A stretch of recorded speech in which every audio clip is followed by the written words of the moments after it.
So what we have here is a blown out screen on the exhaust. I guess I ran this thing, well, there was a couple times where I ran it and I must have just got it so hot that it just blew out the screen, so we're going to replace it right now.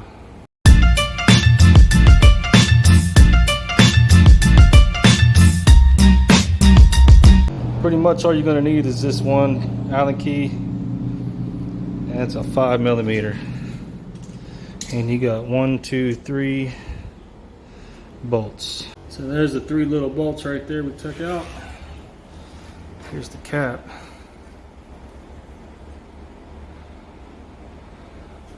And that's pretty much it.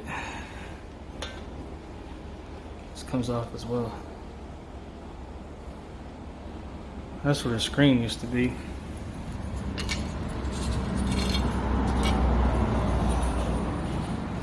Just excess fiberglass insulation. That's what keeps the noise down. You can get some of that leftover stuff. Be real gentle with that stuff. You don't want to breathe it in. Kind of get it away from the holes. Alright, let's leave the bolts here. Matter of fact, I'm going to take these with me. See if I can't match them up and get some new ones in there. They're a little better, a little more reliable.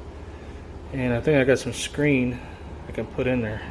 Alright, so I couldn't find any bolts that were exactly the same, so I got some gasoline in here and just cleaning them up because they got a lot of soot on them. I want them to go back in nice and smooth, no problems, because they are Allen head and they are from China.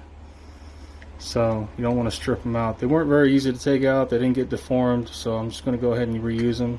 Like I said, I'm just going to let them soak in gas. I'll let them clean a little bit, then I'll hit them with a toothbrush. So here we are.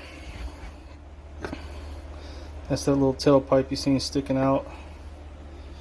And it had a screen sitting on there. Basically the screen just molded over that lip and then smushed up against the muffler. So I'm going to cut me out a circle, stick it on there, see if I can mold it. And by the way, this is just some basic metal. I think it's stainless. Yeah, matter of fact, I think it is stainless. It's better than the shit they had on here. It's thicker, heavy duty.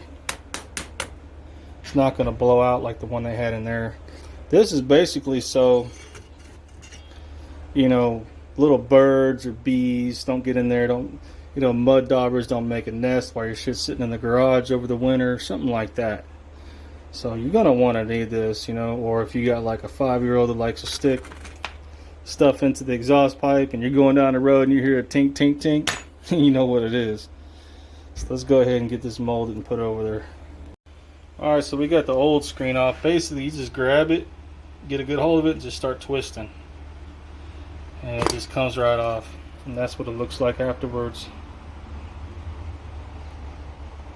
Now I'm going to set this over it and kind of press fit it with my hands. So once you press fit it, you'll have an indentation like that. So now you know how to go around with the scissors and make your cut. So I made my cut, and it ain't gotta look perfect because it's gonna sit there and it's not even gonna be seen. Just as long as it covers that hole. There's some on the edges that shape over it, and you gotta be careful not to exceed too far over here. You'll interfere with your bolts. So I need to do some more trimming right there. Now that's it with the final trim. Now I just need to press fit it more on there. I will put a link in the description where you can get this screen. So like I said, these bolts are Chinese and they're kind of short, and you can tell they're already stripped the first time you took them out, so I'm going to have to replace them. Let me go back in my bucket of bolts and see what I can find. So come to find out, with it being the ones I took out are kind of like a fine thread and it's all full of soot in there, it's almost impossible to get anything to screw in there the same thread. So what I did was I got some of these, like for sheet metal. They have a very coarse thread. These are good for going in holes that already exist and just reseating and holding down. I crank that sucker down, it holds tight. So that's what I'm going to do. This one ain't holding very good either, and that one is pretty much already stripped. It's because it's just cheap Chinese metal, and it's a fine thread. So There's no fooling around with that. We'll just go with these little big dogs here and crank them in. There you go. Easy like that. Just put this little sucker on there. Now it's back in place. It's very firm. It's all lined up again. And I got my screen. Now nothing can fall in there. And that's how you replace the muffler tip screen on a 2022 X Pro 125cc.